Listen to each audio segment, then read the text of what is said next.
Would the congregation please be seated? Now that is a pretty long call to worship, but hey, and in song, it's beautiful actually. Announcements. I see my young people are here. Well, they were kind of in the back row. Oh, they went to the balcony. They become balcony dwellers.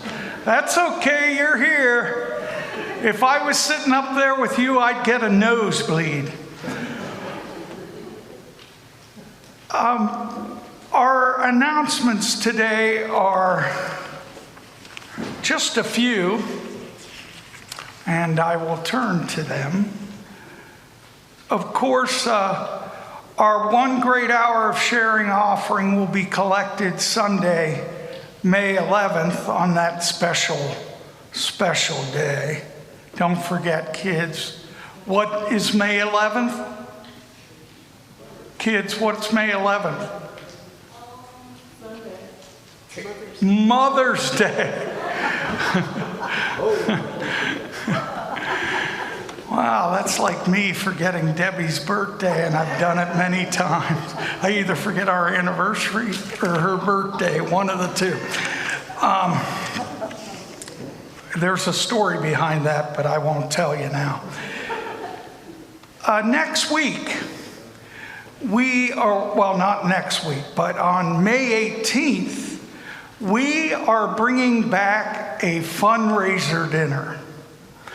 And why?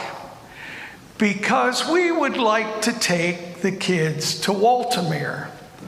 Now, you might say, well, can't they afford it themselves? The answer is no. But we would like to help them. And so if you can come to a spaghetti dinner on May 18th, it's going to be delicious. I know the cook, and I know her meatballs, and they are the best. So I hope that you come. Spaghetti, meatballs, salad, Italian bread, and a dessert. And the cost is all on a donation basis, but we're hoping you dig deep. Right, kids? Yeah. Right. They probably sat up there because they knew I'd pay close attention to them down here. And then you can see the other announcements and read through them. The table, the community dinner, men at First Bible Study, breakfast, and so on. And that is it for the announcements. So that means Jim? Hey kids, Jim used to be in my youth. That's how old he is. That's a true statement. And Tom did a fantastic job, that is for sure. Good morning, everyone. Good morning. Thanks for being here today. Please join me in the gathering prayer. Holy Triune God, in answer to your call, we assemble in your name. We assemble to worship you, to learn from you, and to receive from your grace and power, to live new and better lives in and for Jesus right now. Generous God, you freely give yourself to us. Grant us grace and faith to give ourselves to you. In Jesus, you have reconciled us to yourself. Reconcile us to one another, and help us to speak your truth and to share your redeeming love. Amen.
Oh, good.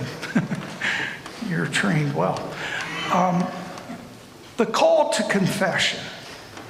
The voice of one crying out in the wilderness, prepare the way of the Lord. Repent, for the kingdom of heaven has come near. Trusting in God's grace, let us confess our sin. Almighty, loving, triune God, you love us even when our thoughts and behaviors are not lovely. We thank you for loving us unconditionally and far more than we can imagine. Lord, we are pretty good people most of the time, yet we know that the life lived by Jesus demonstrates your standards of goodness and righteousness. And compared to Jesus, our love is shallow. Our obedience is lacking. Our prayers' lives are wasted, and our purity is stained. By the blood of Jesus, wash away our sin. By the indwelling Holy Spirit, form Christ within us and help us to become more and more like him. In his precious and mighty name, amen.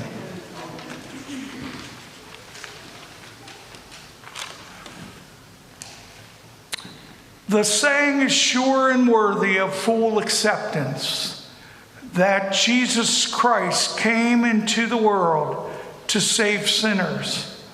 He himself bore our sins in his body on the cross, that we might be dead to sin and alive to all that is good. In Jesus we are forgiven. Thanks be to God.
Now I know why they went to the balcony. Would some other young people come down? Jay, come down here with your grandpa. Save me, brother. My good grandson.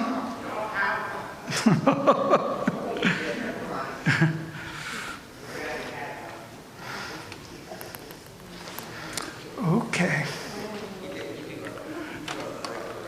Oh, yeah. I have many brothers. Well, I did.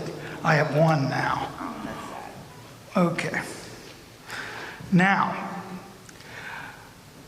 it says in the scripture today, create in me a clean heart. What does it mean to have a clean heart? You don't wash it. What does it mean to have a clean heart?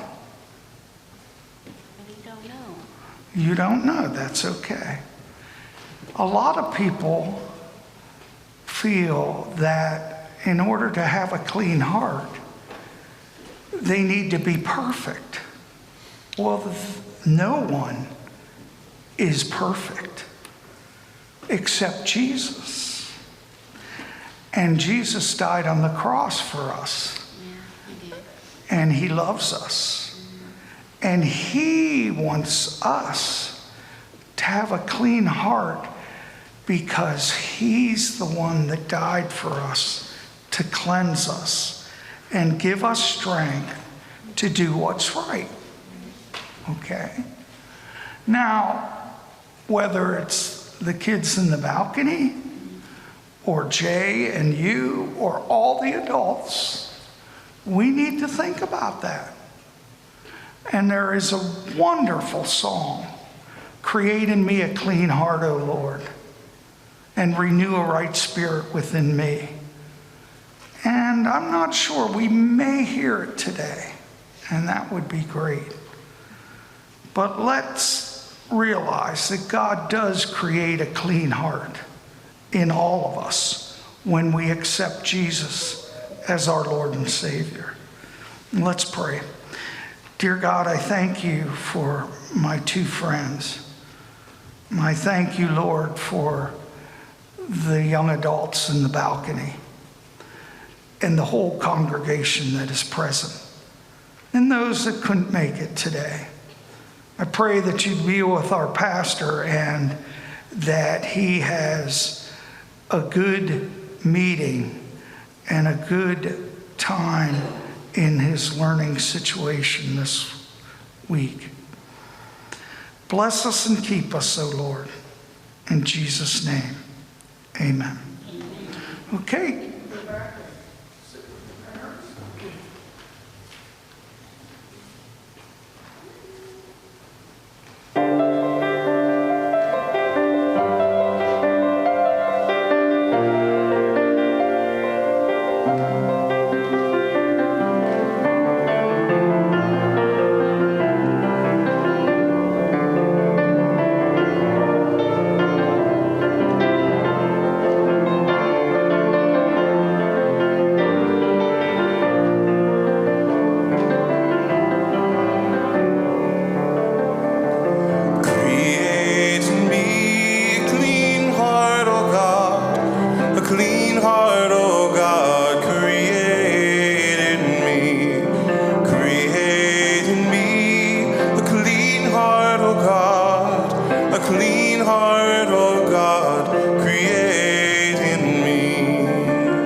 Please join me in the prayer for illumination. God of love, grace, and justice, nourish us by your word, fill us with the Holy Spirit, and help us to grow in faith and love through Jesus Christ our Lord. Amen.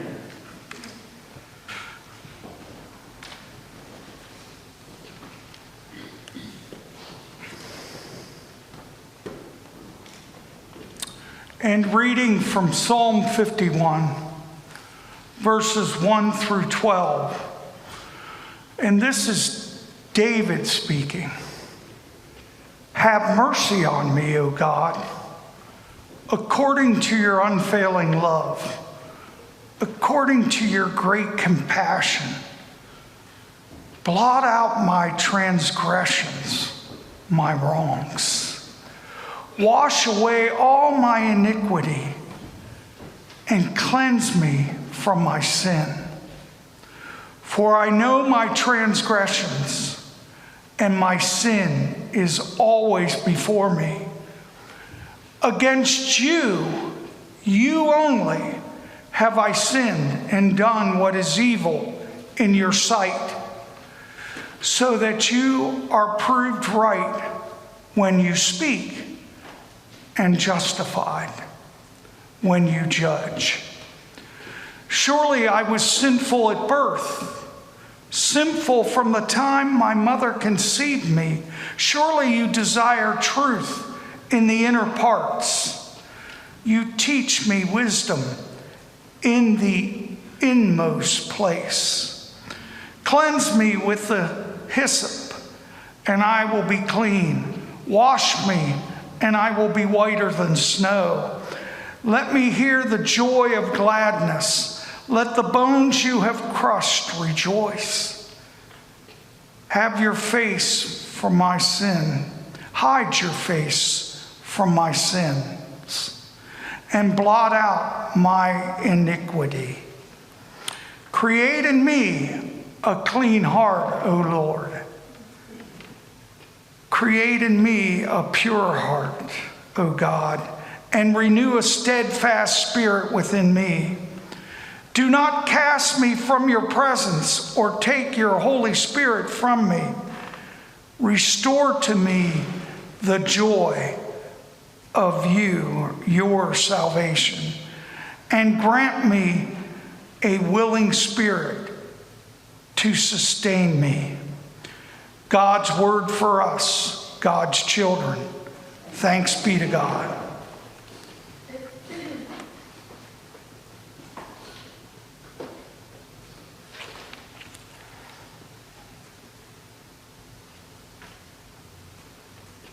Have you ever been flipping through the TV and you come across the History Channel, and specifically a show called American Restoration? They take very old, classic, antique items, which are almost always made of metal. Old Coke machines, candy machines, pedal cars, for example. They are rusty and desperately in need of repair and refurbishing. The goal is simple: to restore the items to showroom new. The owner always gives the customer a quote for the cost of the work, and normally, kids, it is not cheap. The customer, however, seems to be able to afford the cost of the projects, and so on. The customers are always pleased with the outcome. This is basically the plot of each show. American Restoration is an American reality television series, like I said, airing on the History Channel. The first 6 seasons were recorded in Las Vegas, Nevada. It chronicled the daily activities of Rick's restoration. The owner was Rick Dale, his staff, his teenage son, and as they restored various vintage items to their original condition, it was kind of fascinating to me. But in season 7, the History Channel did a reboot. The program with a new concept and a new cast, with a series featuring 5 American restoration shops. The program seemed to appeal to a person's sense of the good old days.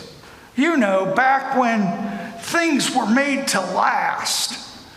It certainly appeals to the person's sense of nostalgia, longing for things of the past and the good old days. What seems to appeal to me about the program is that total restoration, the fixing of the old items. It seems to make it more valuable to the customer. But think about it. Do you not have respect for a person and their talent who can take something in such disrepair and restore it like new?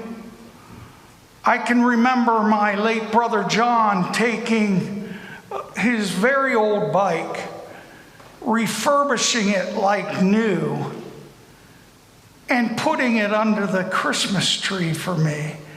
It was a brand new bike. My parents had many pieces of antique wooden furniture in their home growing up. Now, my father and my mother did not restore these pieces of wooden furniture themselves. They paid somebody else to do it. Today, each one of the surviving children in our family have at least 2 pieces or more of beautiful antique furniture, and even some of the grandchildren. I guess the talent of restoration appeals to me because I like the end result. I mean, don't you? Don't you like the end result of something that looks brand new or is done and fixed so well that you're proud of it?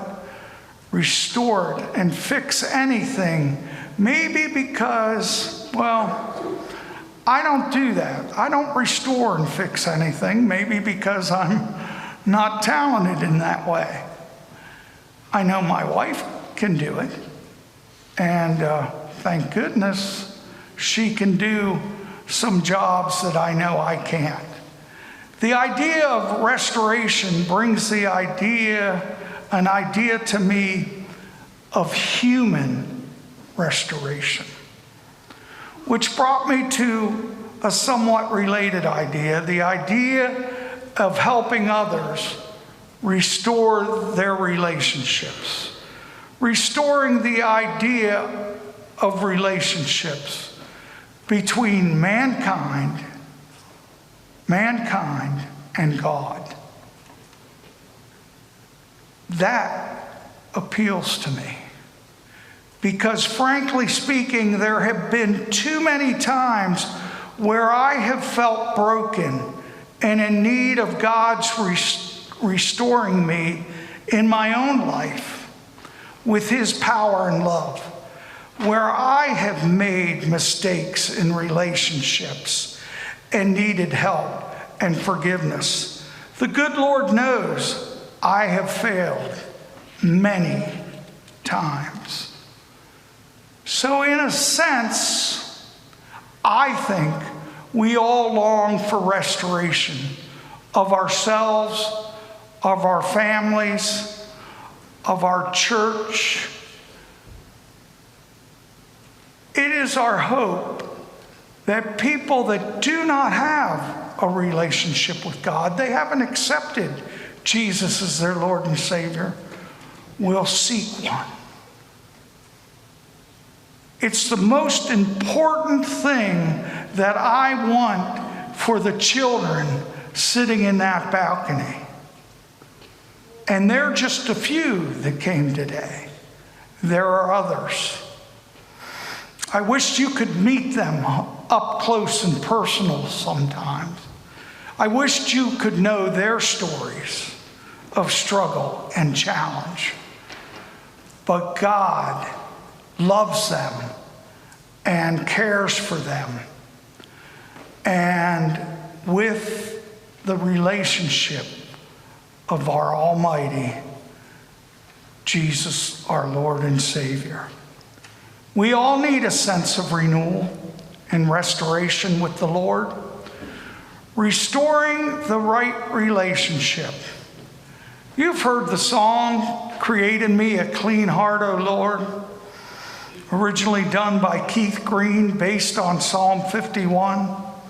Psalm 51 is where David confessed what seemed to be more than just a moral lapse with Bathsheba,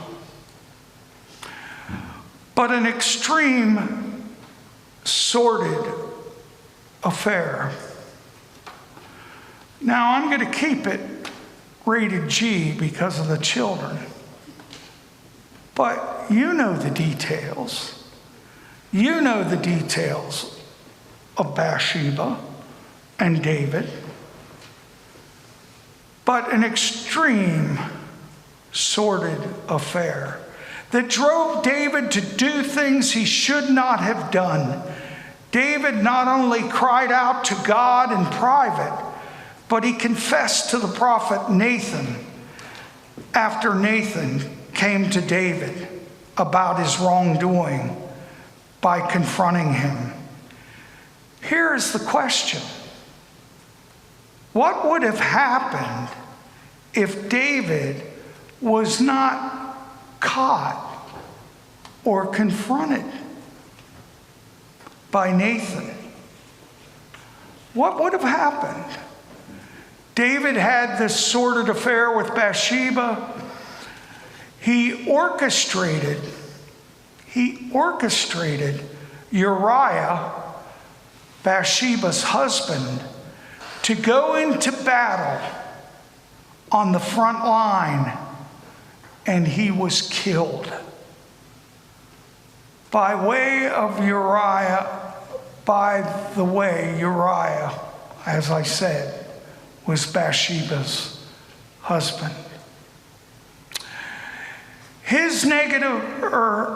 David's negative actions continued to the point of someone getting killed.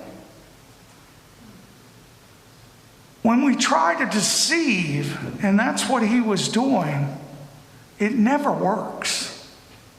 Sooner or later, someone finds out. So David plays it over and over again. That constant mental replay. Oh, if I only had a chance to do it over. He had a gnawing guilt and shame. But is there hope for renewal, a new beginning that can only come from true repentance? Look at the times that David lived in, the Old Testament, the law, which would have rendered harsh punishment, such as death by stoning. He had a harsh dose of reality setting in. We could almost hear him crying out, but he had a new hope and a new beginning. Don't we all long for hope and new beginnings? Kids, when you get in trouble and you've been caught and your parents punish you, don't you wish you had a do-over? I know the adults wish that would have some do-overs. David said, "Against you and only you I have sinned," referring to God. David cries out in anguish.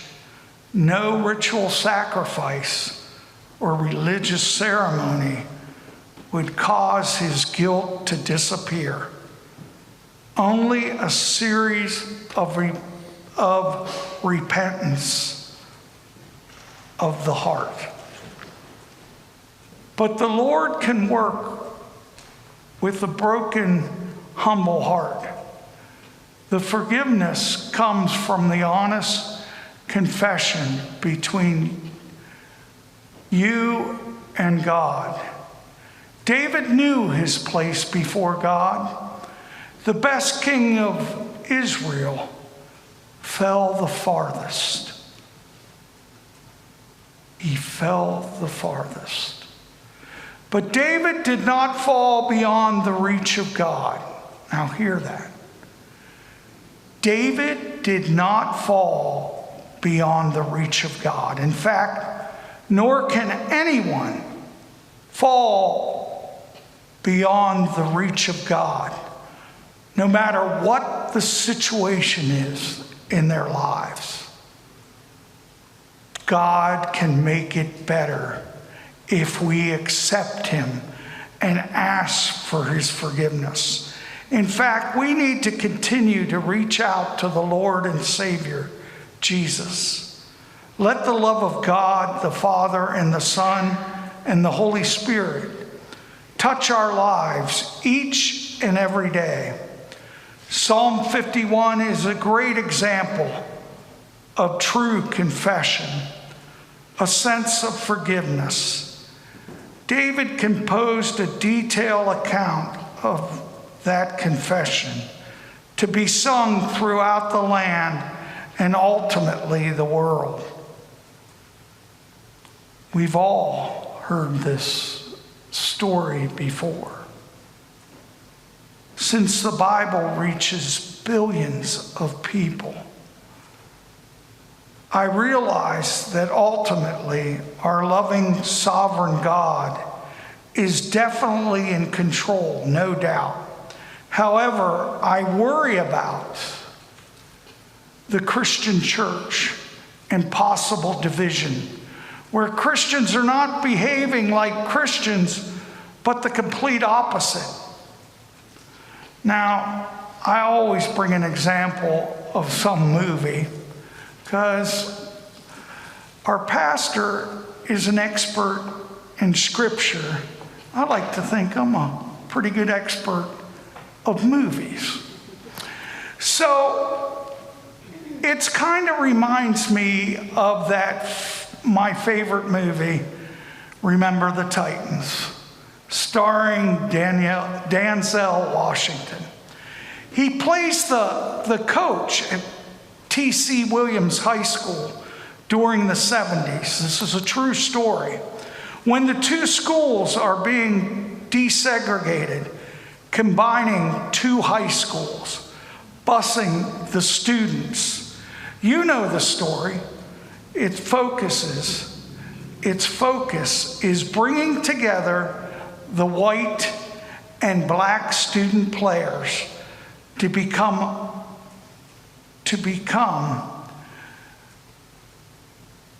a cohesive football team. At a time when racial tensions were very high, there was destruction and violence and hatred. At a pivotal point in the movie, the coach, again played by Denzel, is trying to bring his team together.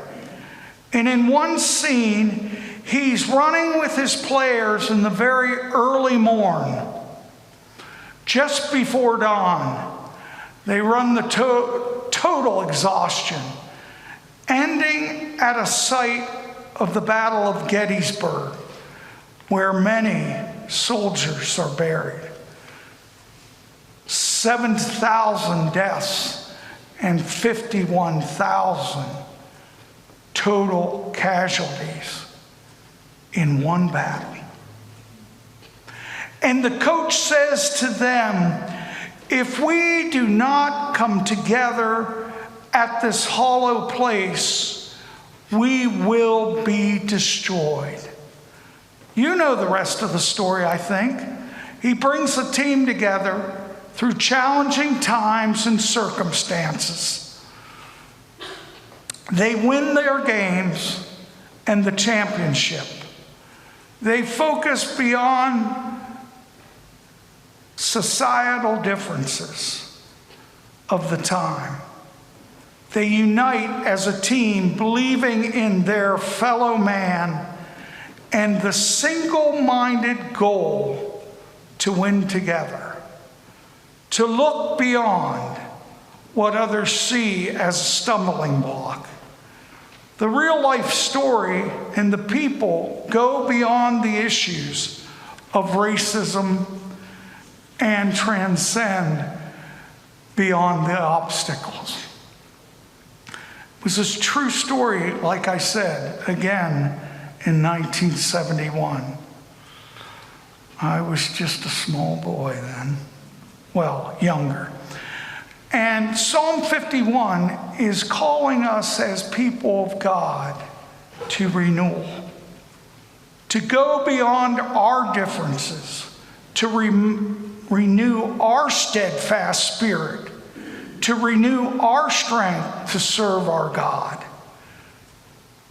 to call us, as Titus 3:5 says, to rebirth and to be renewed by the Holy Spirit.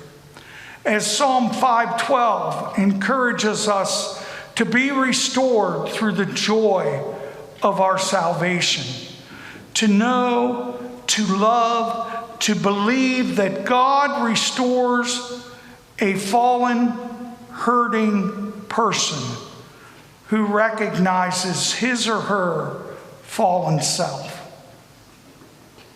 It doesn't work if we don't recognize that we are fallen. In Psalm 51, it is truly a good example of God helping us to realize the importance of true confession, repentance, and forgiveness.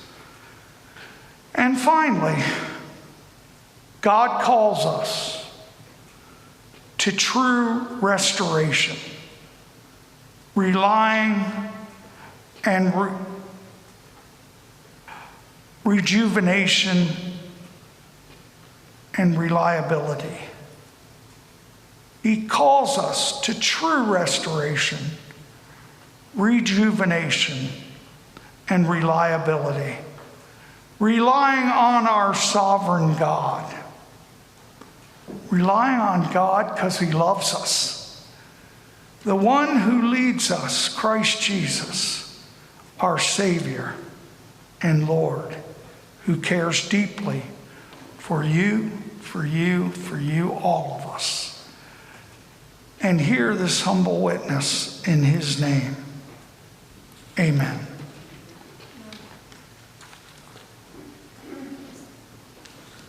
Titus 3:4 says, "But when the kindness and love of God our Savior appears, He saved us, not because of our righteous things we have done, but because of mercy. He saved us through the washing and rebirth and the renewal by the Holy Spirit, whom He poured out generously through Jesus Christ our Lord. Let us go forth, share the mercy of Jesus Christ that David received from God. Have we not been given the same mercy? Let us love and serve the Lord with gladness, and lean not on our understanding, but on God's." Amen.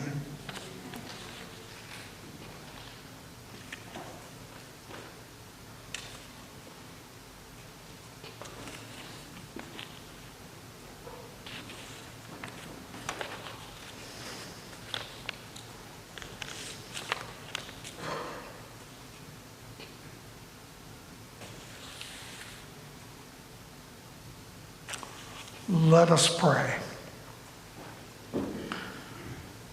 Dear God, you know us better than we know ourselves. You know every thought. You know every step we make. Lord, I know that you love us and you care very deeply for us. Help us to be focused and to know that you love us and we care very deeply for our relationship with you. Help us to be the people that share Jesus with others. And help us in all that we say and all that we do. In Jesus' precious name. And let us pray the prayer that you taught us. Our Father, who art in heaven, hallowed be thy name. Thy kingdom come, thy will be done, on earth as it is in heaven. Give us this day our daily bread, and forgive us our debts as we forgive our debtors. And lead us not into temptation, but deliver us from evil. For thine is the kingdom and the power and the glory forever. Amen.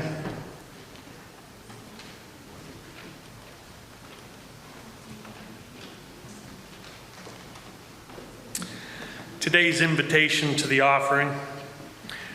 Remember the words of our Lord Jesus, that is more blessed to give than to receive. Let us present to God our lives and offerings, grateful for the gifts we have been given.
Please join me in the prayer of thanksgiving and dedication.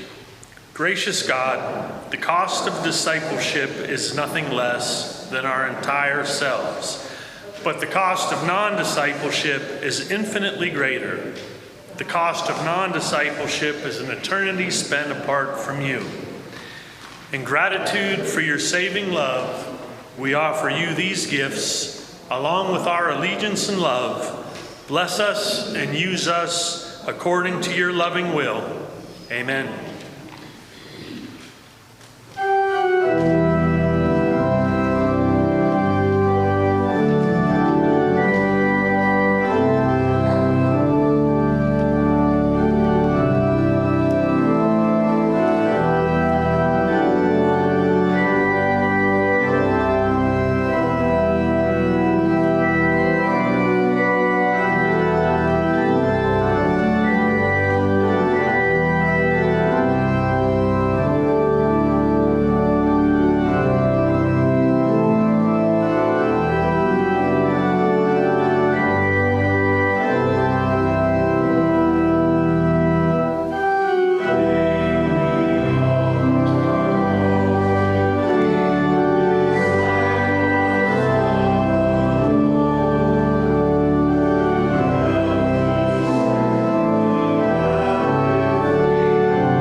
Go in peace. Love and serve the Lord with gladness in your heart. Love the Lord and love one another. In his name, amen.